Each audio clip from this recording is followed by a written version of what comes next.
Bonjour, bienvenue à ce module de cours du cours électronique sur la configuration base commune pour réaliser des amplificateurs avec des transistors bipolaires.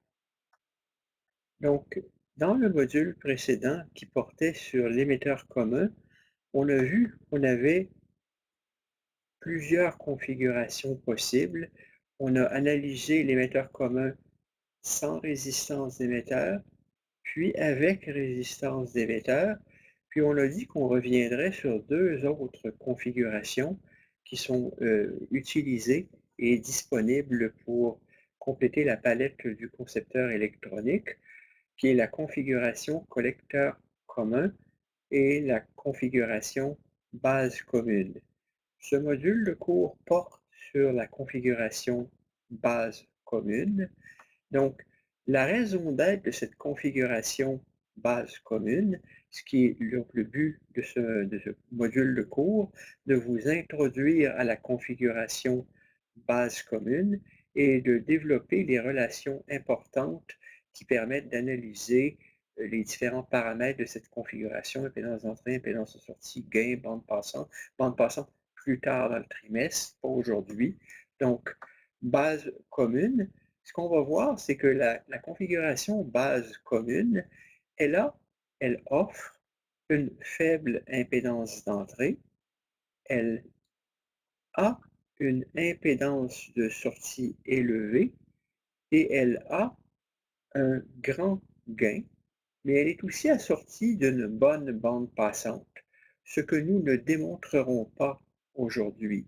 Plus tard dans le trimestre, on va revenir sur les considérations de bande passante, mais il y a une caractéristique de la configuration base commune qui fait qu'elle va très bien se comporter à haute fréquence. On ne verra pas ça aujourd'hui, on ne va pas le démontrer aujourd'hui, puis c'est un petit peu le piège là, de penser qu'elle n'est pas très utile à comparer à une configuration base commune qui va vous donner un grand gain et puis une bonne impédance d'entrée.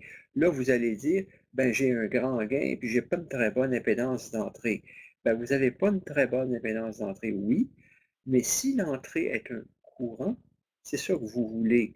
Donc, en fait, avoir une impédance d'entrée qui n'est pas trop élevée si l'entrée est un courant, mais aussi cette grande bande passante, c'est elle qui est la meilleure de toutes les configurations en termes de vous donner la combinaison d'un gain substantiel avec une bonne bande passante. Donc, sans plus attendre, allons analyser notre configuration base commune qui offre des propriétés extrêmement intéressantes et complémentaires à notre émetteur commun. On poursuit. Et donc, cette configuration, qu'est-ce qui définit qu'une configuration est base commune? Si vous regardez, les trois montages se ressemblent. Donc, dans les trois montages, c'est plus ou moins la configuration en H. Donc, pensez à une échelle où vous avez vos résistances de polarisation, résistance de collecteur, résistance d'émetteur, et la même chose pour la configuration base commune. Donc, vous avez vos résistances de polarisation de la base et vous avez une résistance de collecteur et une résistance d'émetteur. Ce qui différencie les configurations, c'est par où on entre et par où on sort. Quand on entre par la base et qu'on sort par le collecteur, on appelle ça un émetteur commun, quels que soient les autres facteurs qui l'entourent. Quand on entre par l'émetteur, et qu'on sort par le collecteur, on va appeler ça une base commune. Le troisième qu'on ne va pas analyser dans le montage, mais c'est un peu la combinaison 2 de 3. Si je rentre par la base et que je sors par l'émetteur, on appellera ça un collecteur commun. Le but du module aujourd'hui, c'est de se concentrer sur la configuration dite base commune et ce qui définit cette configuration, c'est je rentre par l'émetteur, je sors par le collecteur. Quand on dit base commune, c'est un peu sous-entendu que la base est à faible impédance. Et comme on va le voir, Une façon de réaliser une configuration base commune, ce serait de mettre un condensateur de découplage sur la base. Si vous faites ça, votre base va être véritablement à la masse en signal. Là, il n'y en a pas de condensateur de découplage, mais on appelle quand même ça une configuration base commune. Donc, ce qui fait qu'on appelle ça émetteur commun ou base commune, c'est pas tant qu'on a mis un condensateur de découplage sur l'émetteur ou sur la base, mais c'est, j'insiste, par où on entre et par où on sort. Quand on rentre par l'émetteur et qu'on sort par le collecteur, c'est une configuration base commune. J'ai donc ramené ce schéma qui définit la polarisation et comment on exploite cette configuration base commune, mais quand on passe à la planche suivante, ce qu'on voit, c'est maintenant une transformation en marche vers le modèle petit signal. Donc, de façon commune et conventionnelle, dans une configuration base commune, ben, on met la base à la masse. Et si vous mettez la base à la masse, à la vraie masse, ben, ça va vous prendre une tension d'alimentation positive puis une tension d'alimentation négative. Et une alternative à ça serait bien sûr de revenir ici et de venir à mi-bande et de mettre un condensateur de découplage qui ferait de la base une masse en signal. Mais retournons au flot principal du cours tel que le fait Cedra et Smith. On met la base à la masse, on rentre par l'émetteur et on sort par le collecteur. Et dans cette configuration de base, imaginons que je sais fabriquer, que je sache fabriquer une source de courant. Une bonne approximation d'une source de courant, ça serait une résistance de valeur élevée qui serait connectée à un potentiel négatif élevé. Si vous ne faites pas ça, une alternative valable est d'avoir une résistance de valeur relativement élevée. On va voir ce que ça veut dire par relativement élevé tantôt. Donc, si j'ai, imaginons en première approximation que j'ai une vraie source de courant, donc je vais dire en signal, elle a une impédance de sortie élevée. On va faire comme si c'était infini. Ensuite, on rentre à l'émetteur par un condensateur de découplage ou de couplage, si vous voulez. Ici, on devrait plus parler d'un condensateur de couplage qui va isoler le DC et qui va me permettre de récupérer le signal donc, et de couper le niveau DC sur le signal et de laisser passer la portion qui oscille, qui est donc la composante sinusoïdale ou la composante, si vous faites une analyse de Fourier, qui est constituée d'une somme de sinusoïdes et pour vous donner n'importe quel signal périodique ou de la transformée de Fourier d'un signal comme quand je vous parle. Il y a donc une composante spectrale à ce que je raconte. Et donc, ce signal qui pourrait venir d'un microphone pourrait être injecté dans un amplificateur base commune par un condensateur de couplage, injecté à l'émetteur. Puis notre base est donc à la masse, base commune, comme le nom le dit. Le collecteur, on met une résistance de collecteur RC et on a un autre condensateur de couplage qui nous amène à la charge.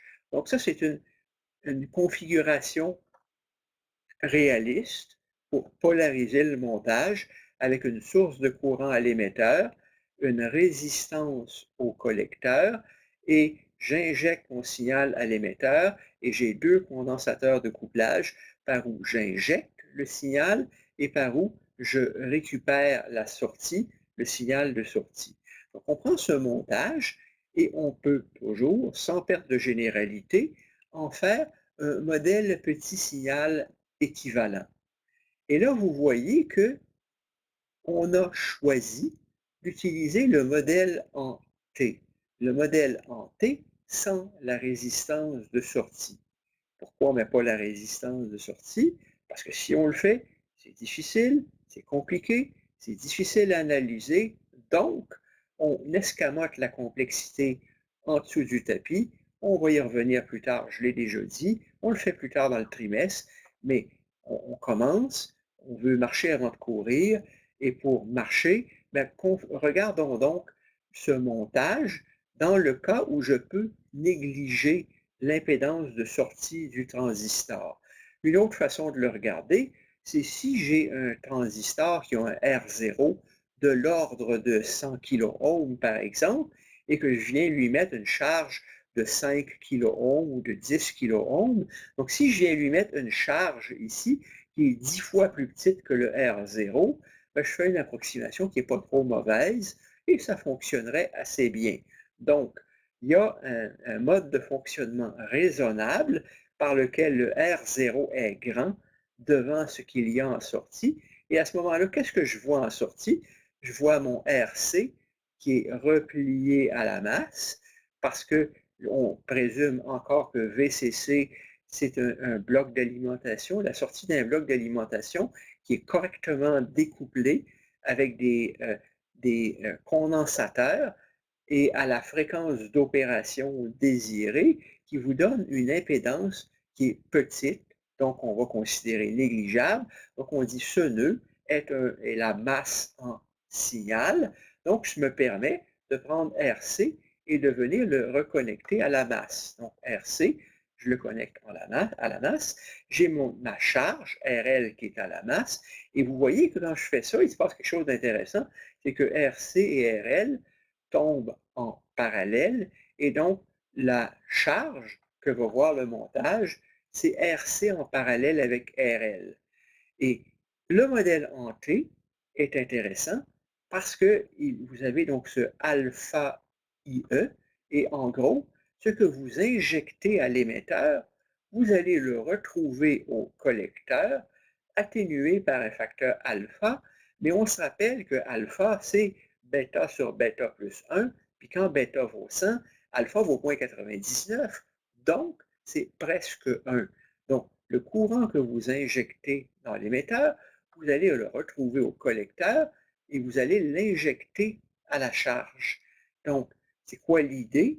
Ben, l'idée, c'est que vous injectez un courant dans quelque chose qui va avoir une petite impédance et vous allez le faire transformer via cette source de courant et venir le réinjecter dans une grande impédance. Donc, si par exemple, vous avez dans ce montage un courant IE de 1 milliampère, ben vous vous rappelez que petit r, petit e, c'est 25 sur I grand E.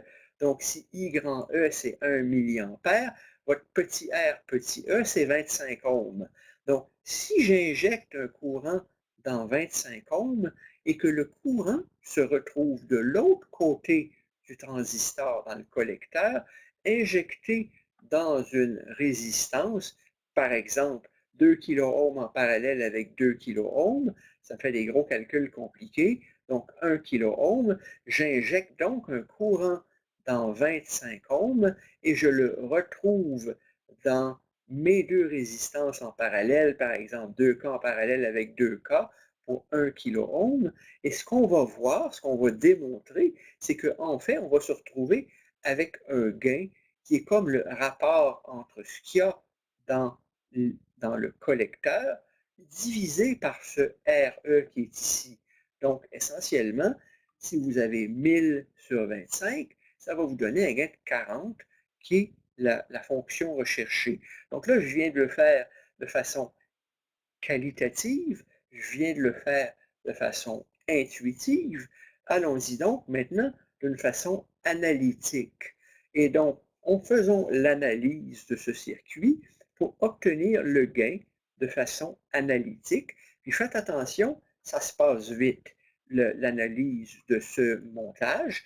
Donc, en faisant une loi de Kirchhoff des courants au nœud C, et en faisant la loi de Kirchhoff des courants au nœud C, on prend la convention comme Cedra et Smith le fait, entrant positif, c'est une convention, vous pourriez faire autrement si ça vous chante, entrant positif, alpha IE est sortant, on met donc négatif.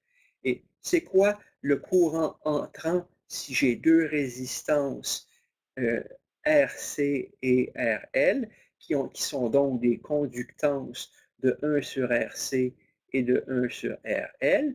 Donc, la conductance de ces deux transistors, pardon, résistance, la conductance de ces deux résistances en parallèle, c'est 1 sur RC plus 1 sur RL.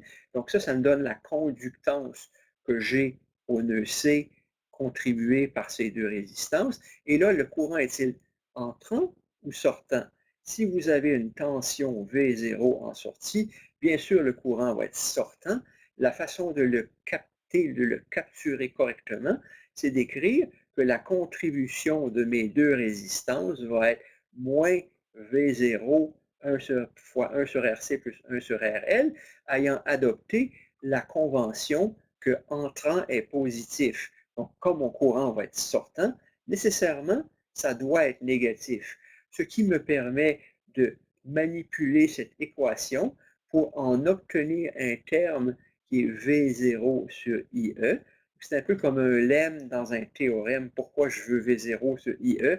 Ça apparaît pas immédiatement de façon évidente, mais vous allez voir, c'est un lemme, si vous voulez, dont je vais me servir dans la démonstration du théorème.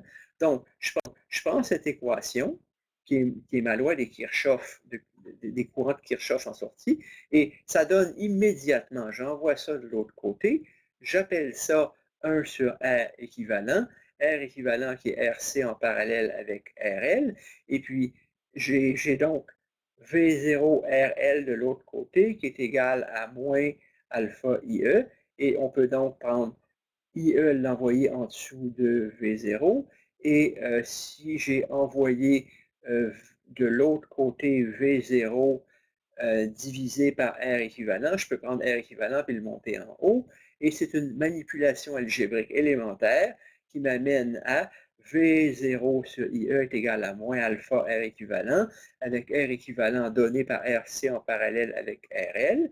Et je poursuis mon analyse, où là maintenant je veux trouver ma résistance d'entrée. Là, je regarde mon montage, et qu'est-ce que je vais voir comme résistance d'entrée au nœud VI? Ben, ce n'est pas très compliqué. Si j'ai ayant négligé R0, une source de courant ayant une impédance d'entrée infinie, donc je ne vois aucune impédance ici, ce nœud étant à la masse, qu'est-ce que je vois comme impédance d'entrée? Ben, petit r, petit e. Donc, ah tiens, regardons, la résistance d'entrée, c'est Vin sur In, qui est petit r, petit e. Et maintenant, je peux faire un nœud, une loi de Kirchhoff des courants au nœud E. Et pourquoi? Ben, ça me permet de voir que I in, le courant que j'injecte, et IE, le courant qui passe, le courant IE, ont donc pas le même signe. Donc, ça me permet, et c'est extrêmement important, d'écrire IE est égal à moins II. Pourquoi faire ça? Ben, c'est que, effectivement, ça va me permettre de neutraliser ce moins qui est là, moins, et le gain du montage va redevenir positif, comme on va le voir tout de suite. Là, maintenant, on veut calculer, on veut trouver une expression analytique de IE. Bon, on oublie tout ça parce que c'est une impédance infinie, donc on ne la voit pas, et on rentre à V sig, et qu'est-ce qu'on voit comme courant IE? Bien, IE, ça va être V sig divisé par R sig plus RE. C'est exactement l'expression qu'on a ici. Et donc là, on est prêt à poursuivre notre analyse, et là, on a que IE sur V sig, c'est juste une manipulation algébrique directe. Donc, je peux obtenir V sig divisé par IE. Donc, si ce que je veux, c'est V sig divisé par IE, c'est bien ça que je veux faire. Ah non, c'est le contraire. Je veux IE divisé par V sig, je reviens derrière. Donc, si je veux IE divisé par V sig, ben, ça va être égal à moins 1 sur RE plus R sig, et c'est bien ça qu'on a écrit, donc il n'y a pas d'erreur. IE sur V sig, c'est moins, entre parenthèses, 1 sur RE plus R sig. Et là, maintenant, on fait le genre de transformation qu'on aime bien faire. On fait une transformation en chaîne, où on dit, mettons que j'exprime le gain, V out sur V sig, comme V out sur IE fois IE sur V sig. C'est quoi l'idée? Bien sûr, ça correspond à à neutraliser IE dans les deux cas, mais observez que pas G, Sidra et Smith a décomposé l'analyse comme ça, parce qu'on a trouvé IE sur Vsig, qui est ici, puis on avait trouvé Vout sur IE, qui était l'autre terme qu'on avait trouvé, Vout sur IE. Je peux donc venir substituer Vout sur IE moins alpha R équivalent. Donc, j'ai Vout sur IE qui est moins alpha R équivalent, divisé par moins RE plus R sig, moins ça s'annule, et mon gain est alpha R équivalent sur RE plus R sig, alpha étant proche de 1. Si vous avez un bêta de 100, ça fait alpha, alpha est égal à bêta sur bêta plus 1. Je vous la répète comme une chanson. Et donc, bêta sur bêta plus 1, c'est alpha. Alpha égale 100. Bêta égale 100, alpha égale 0.99. Donc, vous voyez bien sûr qu'on va dire AV est à peu près égal à R équivalent sur RE plus R sig. Donc, le gain de ce montage est ce que j'ai au collecteur divisé par ce qu'il y a à l'émetteur. Donc, voici donc pour le gain de tension de ce montage. Le gain de courant du montage, c'est facile. On l'avait, c'est I out sur II. I out sur II, c'était le alpha. Et il nous manque quoi? La résistance de sortie. La résistance de sortie, c'est banal. Si j'arrive pour forcer dans la sortie un courant, ayant enlevé R0, si je n'avais pas enlevé R0, ce serait une autre histoire. Ayant enlevé R0, je vois une source de courant, impédance infinie, j'attaque la sortie, qu'est-ce que je vois comme impédance de sortie du montage RC? Et voilà, mon analyse est essentiellement terminée. J'ai maintenant trouvé mon R out. Et là, maintenant, vous êtes outillé avec les équations, toutes les équations qu'il vous faut pour analyser votre configuration base commune. Puis là, évidemment, vous pouvez vous demander qu'est-ce que ça me donne d'avoir ce montage? Ça vous donne une configuration qui n'inverse pas et qui a un grand gain. Et pour des raisons qu'on n'est pas en position d'expliquer maintenant, cette configuration, c'est celle qui va vous donner la plus grande bande passante quand vous avez un grand gain. C'est donc très intéressant de conserver cette configuration. Donc, et si je retourne ici, pour l'avoir de façon intuitive, quand la tension monte, si la tension monte, je pousse un courant positif et en poussant un courant positif, je vais pousser un courant positif. Donc, courant positif, le signe du courant dans RC et dans la sortie, et donc dans RC, et le signe du courant qui a à l'entrée est le même. Donc, le gain doit être positif, qui est donc ce qu'on voulait démontrer. Donc, voici, ça termine ce que j'avais à vous raconter sur la configuration base commune et ça termine essentiellement le module pour aujourd'hui. J'arrête l'enregistrement là-dessus. Merci de votre attention. Bonne journée.